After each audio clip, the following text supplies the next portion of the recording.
Clara ouviu as palavras como se fossem uma sentença de prisão.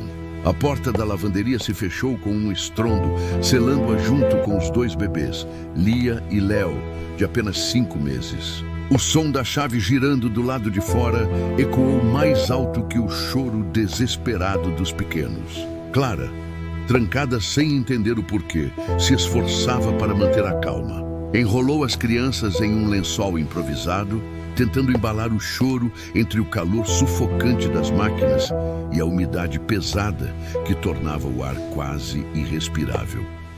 A lavanderia não tinha janela, apenas uma lâmpada fraca que tremeluzia, ameaçando se apagar a qualquer momento. No chão frio, Clara murmurava preces, sentindo a tensão aumentar. O coração batia como um tambor, especialmente ao ouvir passos lá fora, como se alguém estivesse apenas esperando. Então, na penumbra, ela percebeu um fio solto no rodapé. Tátil e instintiva, encontrou um pequeno buraco na parede com indícios de uma câmera escondida. Alguém estava observando. O medo deu lugar à adrenalina. Protegendo os bebês contra o peito, Clara sentia que aquilo era mais do que um erro. Havia intenção. A lâmpada apagou completamente, mergulhando todos na escuridão.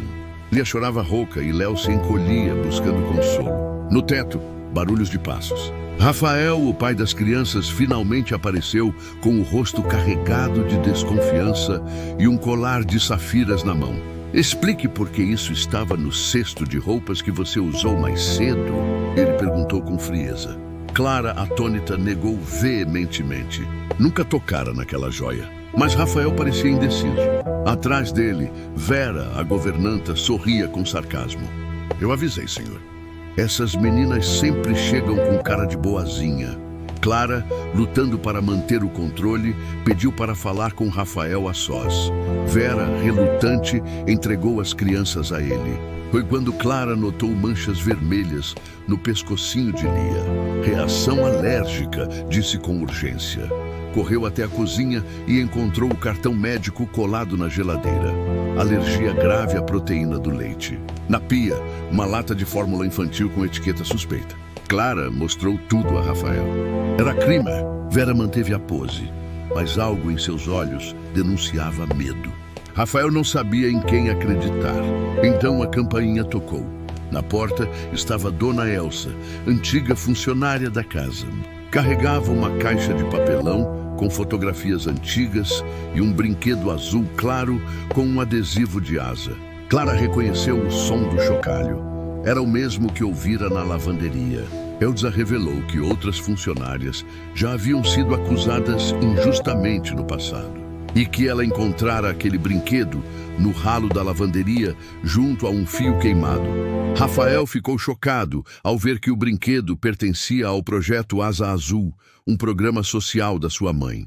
Se estava ali, era porque algo estava errado.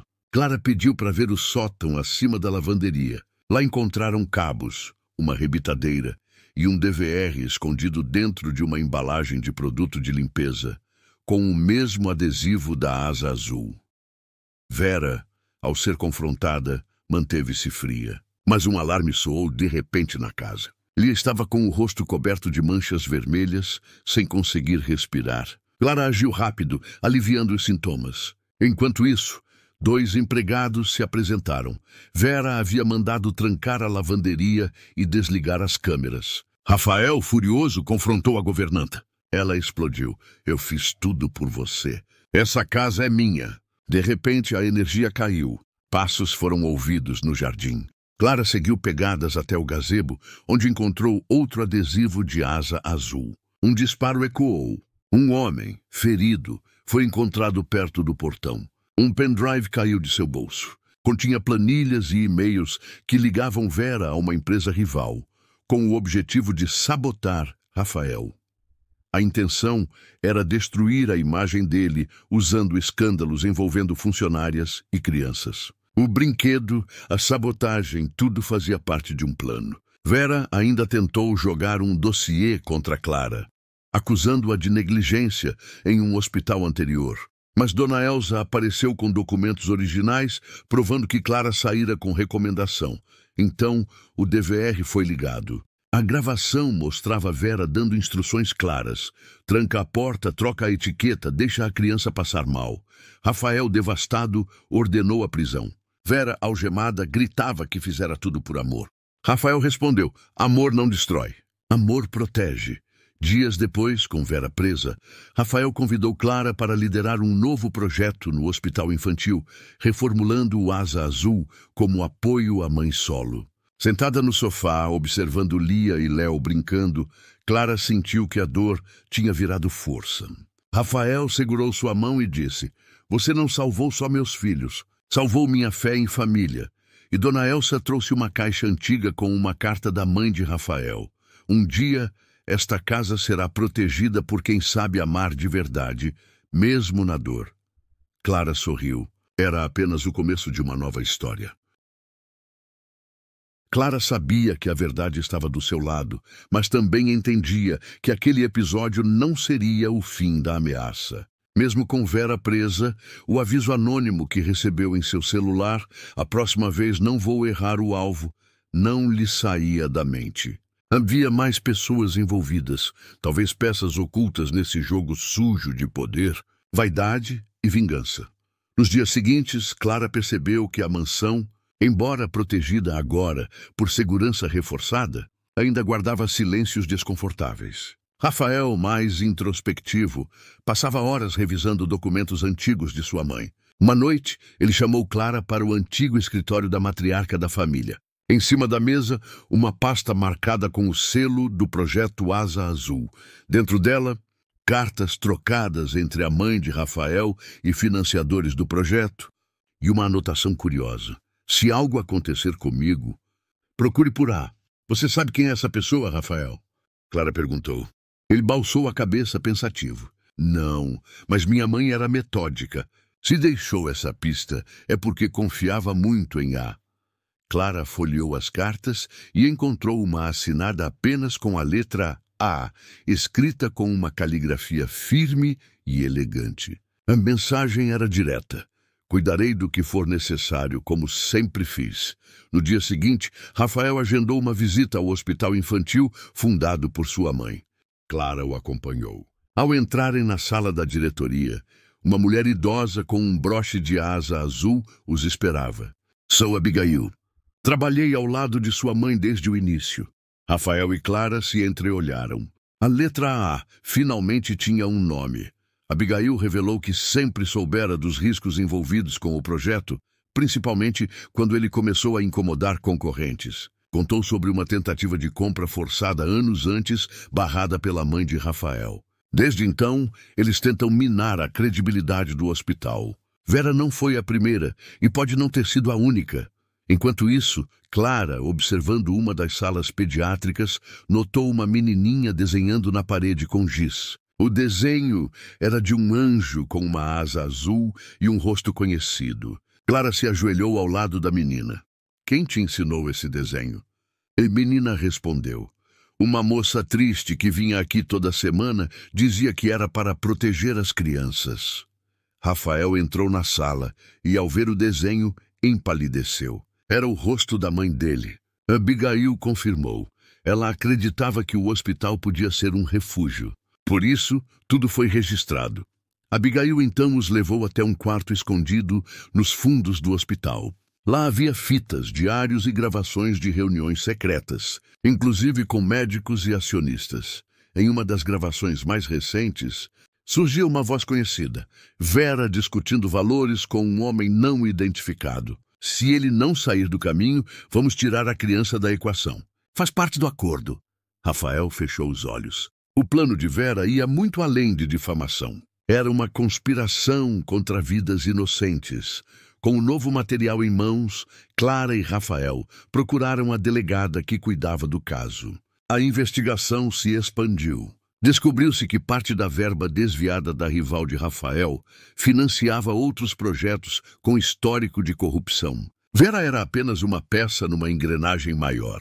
Estamos lidando com uma rede, não com uma pessoa, disse a delegada. Em casa, Clara tentava manter a rotina para Lia e Léo.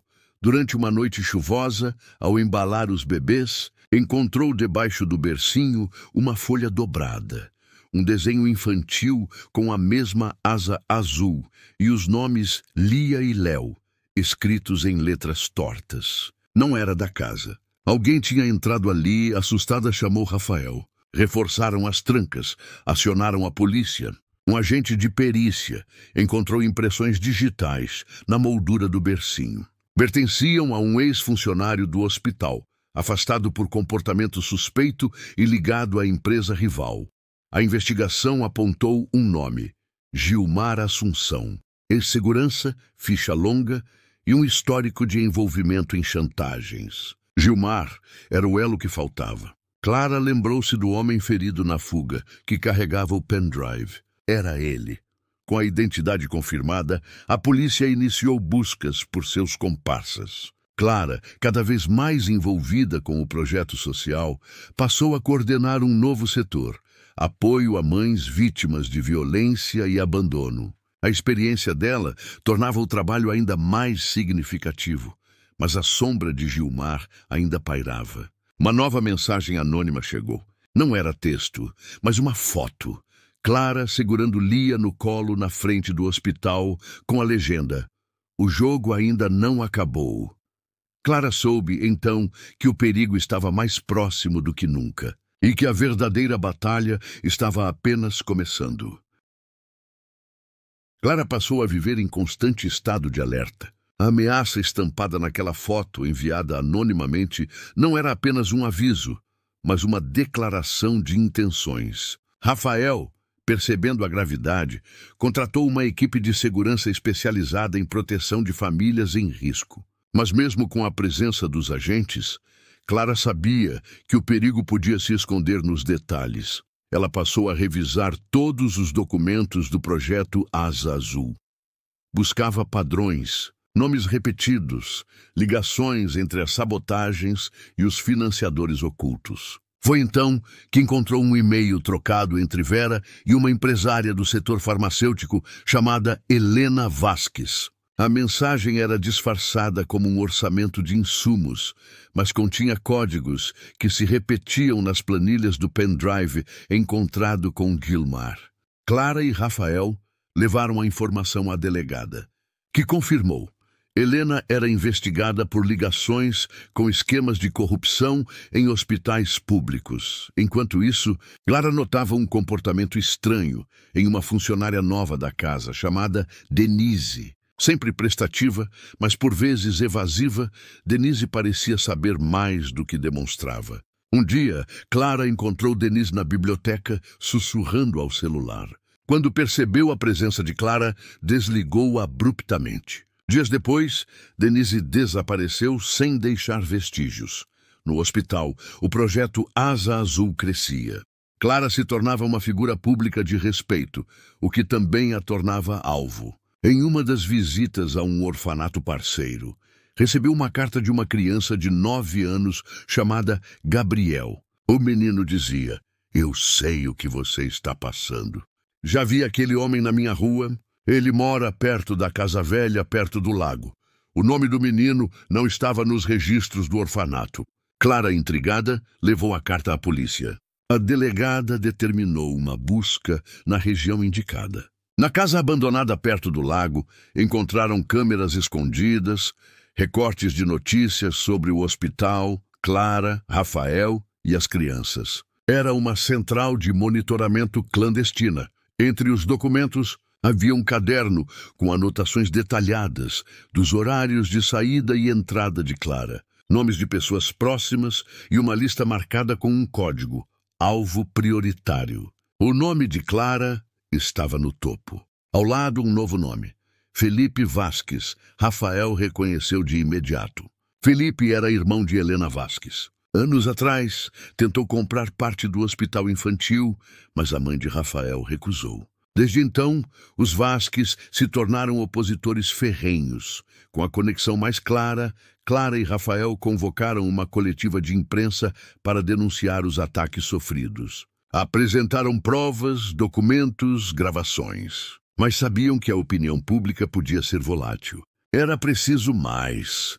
Na noite seguinte à coletiva, enquanto Clara colocava Lia e Léo para dormir, um dos seguranças bateu à porta.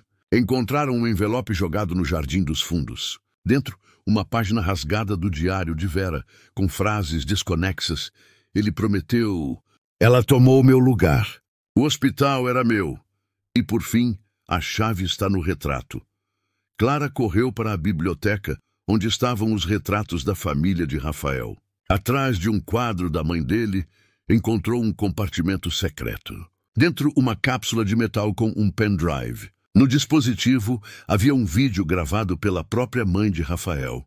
No vídeo, ela falava sobre as ameaças que o projeto recebia e mencionava nomes: Helena, Felipe e um terceiro homem que ainda não havia sido identificado, mas que ela chamava de O Sombra.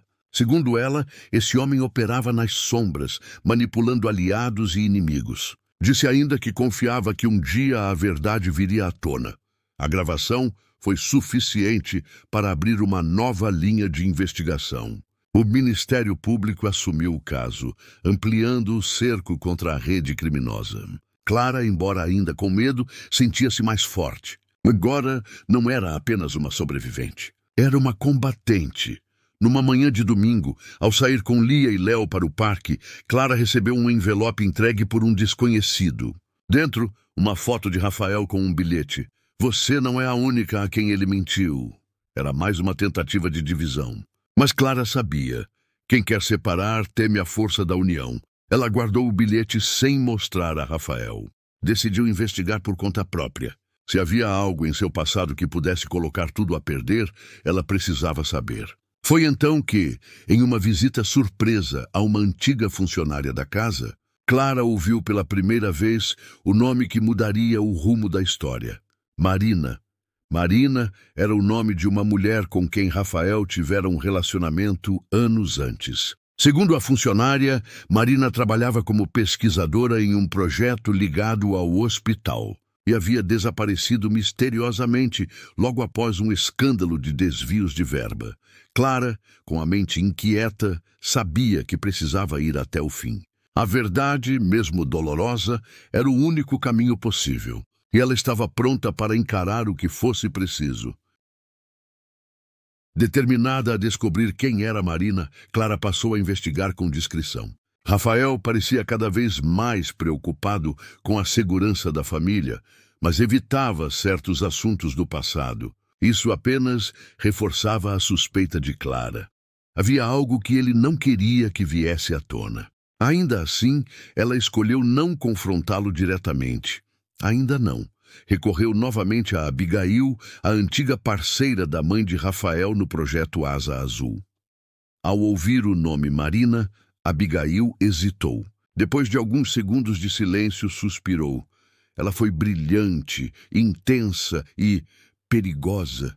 Marina queria transformar o hospital em um centro privado de pesquisas genéticas. Mas a mãe do Rafael acreditava em acesso universal à saúde infantil. Elas entraram em choque. E Marina desapareceu pouco tempo depois. Clara pediu ajuda à delegada para rastrear registros de Marina. Descobriram que ela havia assumido um novo nome após o escândalo: Mariana Valença. E mais, ela agora atuava como consultora em uma empresa do ramo hospitalar, uma subsidiária da mesma holding que financiava Vera e os Vasques. As peças começavam a se encaixar. Enquanto isso, Rafael parecia cada vez mais distante. Passava horas no hospital, alegando reuniões com o conselho. Uma noite, Clara o surpreendeu no jardim, debruçado sobre um antigo diário da mãe. Ao vê-la, fechou rapidamente o caderno e tentou sorrir. Só recordando o que ela sonhava para esse lugar, Clara apenas assentiu, mas dentro de si, a pulga atrás da orelha crescia. Foi então que ela decidiu confrontar o nome Marina de forma sutil. Durante o jantar, comentou: "Hoje ouvi falar de uma mulher chamada Marina. Parece que ela trabalhou aqui antigamente." Rafael travou por um segundo. "Sim, trabalhou. Mas foi há muito tempo." Clara percebeu o incômodo, mas não insistiu. Naquela mesma noite, em seu quarto, ela recebeu uma ligação de número restrito. Do outro lado da linha, uma voz feminina. Você está cavando fundo demais. Clara, nem tudo que foi enterrado está morto. A ligação caiu antes que pudesse responder. A partir dali, Clara reforçou os cuidados com os gêmeos. Instalou câmeras extras, trocou todas as fechaduras e passou a dormir com o celular gravando em segundo plano. Um dia, ao revisar o áudio de madrugada, ouviu passos leves e o clique de uma maçaneta sendo testada. Alguém estivera tentando entrar. No hospital, durante uma reunião com o conselho gestor, Clara foi chamada às pressas por uma enfermeira. Lia havia tido uma crise respiratória durante uma visita à creche do hospital. Quando chegou, encontrou a filha pálida, com manchas no pescoço e braços. Não era apenas uma reação alérgica. Havia vestígios de uma substância desconhecida no sistema da criança. Rafael chegou momentos depois. Desesperado, correu para o lado da filha. Mas Clara, tomada pela angústia, soltou. Você sabia que isso podia acontecer? O que mais está me escondendo? Rafael, surpreso, tentou se defender, mas ela já não queria respostas fáceis. A investigação médica revelou a presença de um medicamento experimental, não autorizado, que causava reações severas em crianças com alergia à proteína do leite. Como isso fora parar na creche? A delegada iniciou uma apuração interna. As câmeras de segurança da ala infantil mostraram uma mulher de jaleco branco, rosto parcialmente coberto, entregando uma mamadeira à auxiliar da creche. Ao aplicar um filtro de imagem, reconheceram as feições alteradas digitalmente de Mariana Valença. A própria Marina, ela estava viva e estava de volta. Clara desabou ao confirmar sua presença. Marina não apenas voltara, mas fizera contato direto com Lia. Rafael, pressionado, confessou. Eu a amei. Achei que ela havia mudado. Quando reapareceu, prometeu ajudar com investimentos para o hospital. Eu aceitei ouvir, mas ela sumiu de novo logo depois. Juro que não sabia que ela estava por trás disso. O golpe foi profundo, mas Clara manteve o foco. Lia se recuperou, mas o trauma ficou. Rafael, por sua vez, mergulhou em uma investigação pessoal. Encontrou registros de transferências suspeitas, todas com assinaturas forjadas do nome de Clara, autorizando testes clínicos no hospital Asa Azul. Tudo indicava que Marina tentava destruir não só o hospital, mas também a imagem de Clara. E mais, ela pretendia tomar o controle da instituição através de um conselho formado por investidores corruptos. E um desses conselheiros era ninguém menos que Felipe Vasques. As provas se acumulavam.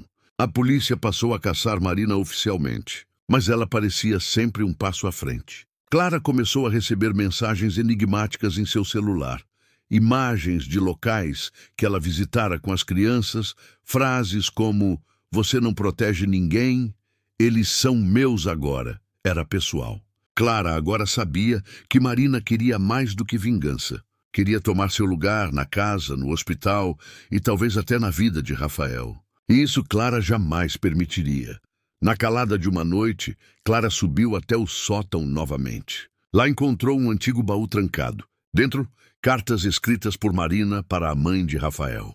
A última dizia: "Se eu não posso ser parte disso, ninguém mais será". Clara compreendeu. Marina nunca foi apenas uma ameaça profissional. Ela era uma obsessão, moldada pela rejeição, alimentada por inveja e agora motivada por destruição. E Clara estava no caminho dela, mas Clara não estava mais sozinha. Com provas, aliados e uma verdade sólida ao seu lado, ela se preparava para o próximo movimento. Porque a guerra com Marina estava apenas começando.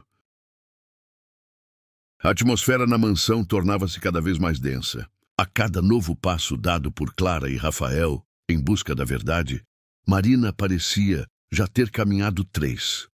Mas Clara não era mais a mulher acuada que havia chegado ali meses antes. Agora era mãe defensora e uma guerreira pronta para tudo.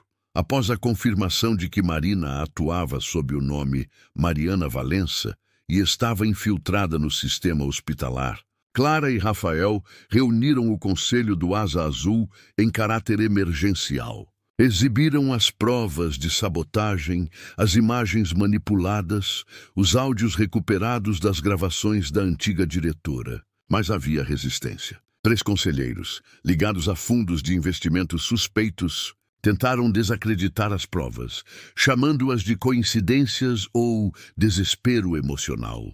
Foi então que Abigail, em um ato de coragem, apresentou o testamento original da mãe de Rafael. Nele, estava claro que a decisão final sobre qualquer mudança estrutural no projeto Asa Azul caberia exclusivamente a Rafael, e qualquer tentativa de driblar isso seria considerada violação legal. Isso freou momentaneamente os planos do grupo rival. Mesmo assim, os ataques se intensificaram. Sites de notícia começaram a circular, matérias difamatórias sobre Clara, acusações de abandono parental, fotos adulteradas, insinuações de envolvimento com Gilmar. Era uma guerra midiática. Clara decidiu revidar, mas de maneira estratégica. Em parceria com a delegada e o setor de comunicação do hospital, criou uma série de vídeos contando sua versão da história. Não como vítima, mas como agente da mudança. As publicações viralizaram. Comentários de apoio de mães, médicas e pacientes inundaram as redes. O movimento Somos Asa Azul se espalhou. Marina, ao perceber que perdia força no campo da opinião pública, tentou outro caminho. Em um evento beneficente promovido pelo hospital, ela apareceu disfarçada de colaboradora da equipe de buffet. Clara a viu de relance. Reconheceu o gesto de mão e seguiu seus passos até o corredor lateral. Lá, as duas se encararam pela primeira vez desde o início do caos. Você nunca mereceu esse lugar, Clara. Ele era meu. Eles eram meus, Marina sussurrou. Os olhos em chamas. Clara respondeu com firmeza. Você perdeu o direito de falar sobre merecimento quando colocou a vida de uma criança em risco. Antes que a segurança pudesse chegar, Marina escapou novamente, mas deixou cair um chaveiro com um símbolo antigo, uma fênix. Rafael reconheceu. Era o emblema de um projeto paralelo da mãe dele, chamado Renascimento. Um programa que foi abandonado após a saída repentina de Marina anos atrás. Clara encontrou, nos arquivos do hospital, referências ao projeto Renascimento. Tratava-se de uma iniciativa para acolher crianças com doenças incuráveis e oferecer cuidados paliativos com amor e dignidade. Marina havia sido a coordenadora inicial, mas, segundo os documentos, propôs experiências não autorizadas em alguns casos, o que levou ao seu afastamento e à tentativa de acobertamento. A verdade era mais sombria do que Clara imaginava. Marina havia manipulado dados, testado compostos sem aprovação e documentado tudo como se fosse parte de um estudo inofensivo. Várias crianças haviam sofrido efeitos colaterais graves e ao menos 2 morreram em circunstâncias suspeitas. Tudo isso estava escondido em pastas codificadas que Clara e Rafael conseguiram acessar graças à ajuda de Abigail. Com a documentação em mãos, levaram o caso ao Ministério Público. A ordem de prisão preventiva foi emitida imediatamente contra Mariana Valença. A caçada agora era nacional. Enquanto isso, a tensão entre Clara e Rafael crescia. Ele, embora arrependido, sentia-se culpado por ter aberto as portas do hospital à mulher que quase destruiu tudo. Clara, ainda que compreensiva, precisava de tempo. O vínculo deles fora ferido, e Lia e Léo eram sua prioridade. Marina, porém, não aceitava a derrota. Invadiu virtualmente os sistemas do hospital e lançou um vídeo, assinado por ela, acusando Rafael de conivência, Clara de fraude e o projeto Asa Azul de encobrimento de mortes. O caos foi instantâneo. Dessa vez, Rafael decidiu reagir com a mesma coragem de Clara. Concedeu uma entrevista ao vivo em rede nacional, ao lado de Clara, revelando todos os bastidores. Apresentaram provas, relatórios, laudos. Marina, desmascarada, perdeu qualquer apoio que ainda restava. Dias depois, uma denúncia anônima levou a polícia até um chalé isolado nas montanhas. Lá, Marina foi encontrada em estado de surto, cercada por dossiês, recortes e bonecas que nomeava como Lia e Léo. Foi presa sem resistência, mas dizia frases desconexas. Eles prometeram que eu seria a mãe. O país inteiro acompanhou a notícia. A história de Clara se tornou símbolo de resiliência. Vera foi condenada por associação criminosa. Felipe Vasquez teve os bens bloqueados. E o Hospital Asa Azul recebeu reconhecimento internacional como modelo de gestão transparente e humanizada. Mas para Clara, a maior vitória não era pública. Era íntima. Era ver seus filhos seguros, sorrindo, crescendo longe do medo. Naquela noite, sentada no mesmo sofá onde um dia chorou de angústia, ela olhou para Rafael. Ainda havia dúvidas, cicatrizes e inseguranças. Mas ele segurou sua mão e disse: sei que não posso mudar o passado, mas quero construir o que vem daqui para frente. Com você. Clara respirou fundo. Sabia que o caminho ainda era longo, mas também sabia que estava pronta. Para amar, para lutar e, principalmente, para proteger. E havia ainda uma última carta a ser aberta. Uma envelope deixado por Abigail com o selo do Projeto Renascimento. Dentro, uma carta da mãe de Rafael escrita anos antes. Se um dia esta casa for ameaçada por quem deveria protegê-la, espero que o amor verdadeiro seja mais forte que a ambição. Só o amor é capaz de renascer das cinzas. E quem souber cuidar de uma criança com o coração puro, sempre encontrará o caminho. Clara fechou os olhos, deixando uma lágrima escorrer. Agora, finalmente, o caminho estava claro. E o pior, ela tinha vencido. Mas ainda restava uma última peça para fechar essa história para sempre. A atmosfera na mansão tornava-se cada vez mais densa. A cada novo passo dado por Clara e Rafael em busca da verdade, Marina parecia já ter caminhado 3. Mas Clara não era mais a mulher acuada que havia chegado ali meses antes. Agora era mãe, defensora e uma guerreira pronta para tudo. Após a confirmação de que Marina atuava sob o nome Mariana Valença e estava infiltrada no sistema hospitalar, Clara e Rafael reuniram o Conselho do Asa Azul em caráter emergencial. Exibiram as provas de sabotagem, as imagens manipuladas, os áudios recuperados das gravações da antiga diretora. Mas havia resistência. 3 conselheiros, ligados a fundos de investimento suspeitos, tentaram desacreditar as provas, chamando-as de coincidências ou desespero emocional. Foi então que Abigail, em um ato de coragem, apresentou o testamento original da mãe de Rafael. Nele, estava claro que a decisão final sobre qualquer mudança estrutural no projeto Asa Azul caberia exclusivamente a Rafael, e qualquer tentativa de driblar isso seria considerada violação legal. Isso freou momentaneamente os planos do grupo rival. Mesmo assim, os ataques se intensificaram. Sites de notícia começaram a circular matérias difamatórias sobre Clara. Acusações de abandono parental, fotos adulteradas, insinuações de envolvimento com Gilmar. Era uma guerra midiática. Clara decidiu revidar, mas de maneira estratégica. Em parceria com a delegada e o setor de comunicação do hospital, criou uma série de vídeos contando sua versão da história. Não como vítima, mas como agente da mudança.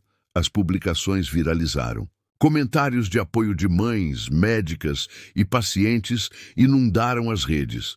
O movimento Bas dos Somos Asa Azul se espalhou. Marina, ao perceber que perdia força no campo da opinião pública, tentou outro caminho. Em um evento beneficente promovido pelo hospital, ela apareceu disfarçada de colaboradora da equipe de buffet. Clara a viu de relance, reconheceu o gesto de mão e seguiu seus passos até o corredor lateral.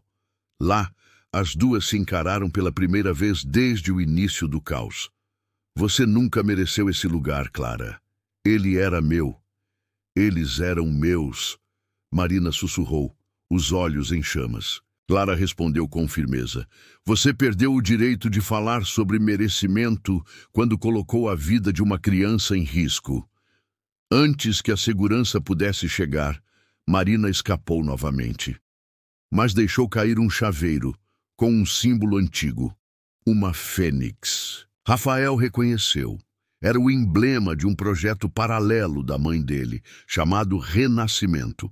Um programa que foi abandonado após a saída repentina de Marina anos atrás. Clara encontrou, nos arquivos do hospital, referências ao projeto Renascimento. Tratava-se de uma iniciativa para acolher crianças com doenças incuráveis e oferecer cuidados paliativos com amor e dignidade. Marina havia sido a coordenadora inicial, mas, segundo os documentos, propôs experiências não autorizadas em alguns casos, o que levou ao seu afastamento e à tentativa de acobertamento. A verdade era mais sombria do que Clara imaginava. Marina havia manipulado dados, testado compostos sem aprovação e documentado tudo como se fosse parte de um estudo inofensivo. Várias crianças haviam sofrido efeitos colaterais graves e ao menos 2 morreram em circunstâncias suspeitas. Tudo isso estava escondido em pastas codificadas que Clara e Rafael conseguiram acessar graças à ajuda de Abigail. Com a documentação em mãos, levaram o caso ao Ministério Público. A ordem de prisão preventiva foi emitida imediatamente contra Mariana Valença. A caçada agora era nacional. Enquanto isso, a tensão entre Clara e Rafael crescia. Ele, embora arrependido, sentia-se culpado por ter aberto as portas do hospital à mulher que quase destruiu tudo. Clara, ainda que compreensiva, precisava de tempo.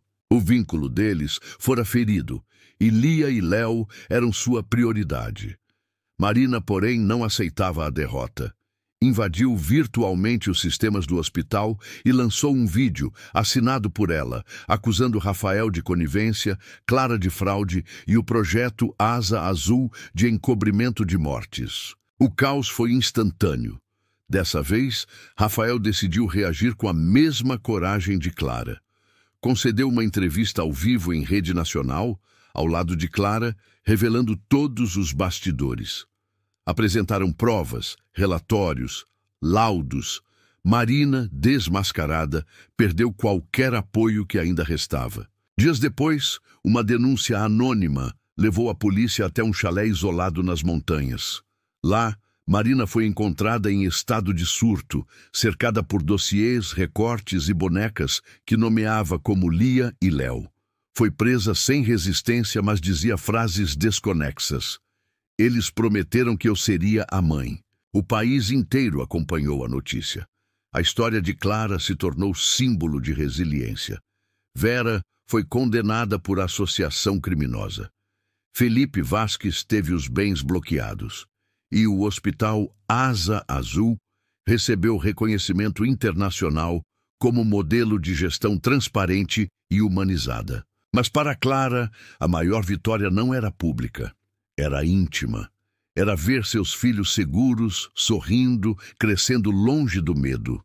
Naquela noite, sentada no mesmo sofá onde um dia chorou de angústia, ela olhou para Rafael. Ainda havia dúvidas, cicatrizes e inseguranças. Mas ele segurou sua mão e disse: "Sei que não posso mudar o passado, mas quero construir o que vem daqui para frente, com você."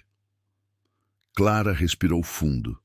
Sabia que o caminho ainda era longo, mas também sabia que estava pronta para amar, para lutar e, principalmente, para proteger.